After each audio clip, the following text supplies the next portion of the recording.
నా బర్త్డే రోజు నాకంటే ఎక్కువ హడావిడి మా బుడ్డదే చేస్తుంది. చూడండి ఎలా చేస్తుందో, పూజ నేనే చేసేస్తా అన్నట్టు. మామూలుగా ఇంట్లో అయితే చెప్పలేదు బర్త్డే విషెస్, బట్ బయటకు వచ్చాకైతే ఇలా ఎత్తుకొని ముద్దాడి మరి హ్యాపీ బర్త్డే మమ్మీ అని అయితే చెప్పి ఇంటి దగ్గరలో ఉన్న టెంపుల్ కి అయితే మేము దర్శనానికి వెళ్ళాము ఈ రోజు బర్త్డే సందర్భంగా. ఇలా బర్త్డేస్ రోజైనా యానివర్సరీస్ రోజైనా మేమైతే ఫస్ట్ అయితే టెంపుల్స్ కి వెళ్తాము, వెళ్ళి దేవుడి దర్శనం అయితే చేసుకుంటాము. దర్శనం అయితే మాకు చాలా బాగా. ఇంకా అసలు ట్విస్ట్ అయితే ఇప్పుడే స్టార్ట్ అయింది. చూడండి మా ఐరాగాడి మాటలు ఎలా మాట్లాడుతుందో.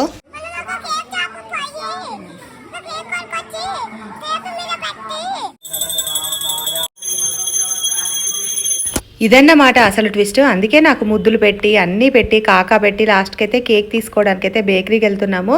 ఇంకా ఫుల్ హ్యాపీ అయిపోయింది. ఇంకా తన బర్త్డేకైనా తీసుకోవాలి, నా బర్త్డేకైనా తీసుకోవాలి. నాకు అంత పెద్దగా ఇంట్రెస్ట్ ఉండదు, బట్ పిల్లల కోసం అయితే నేను కేక్ తీసుకొని ఇంకా ఇంటికి వచ్చేసి ఇంకా మా హస్బెండ్ అయితే ఇవాళ ఆఫీస్కి వెళ్ళాలి కదా, సో మార్నింగ్ అయితే కేక్ కట్ చేసుకొని ఇంకా ఇలా సెలబ్రేట్ చేసుకున్నాం చిన్నగా. పిల్లలు అయితే హ్యాపీ. వీడియో నచ్చితే please like, share and subscribe. Thanks for watching. Bye.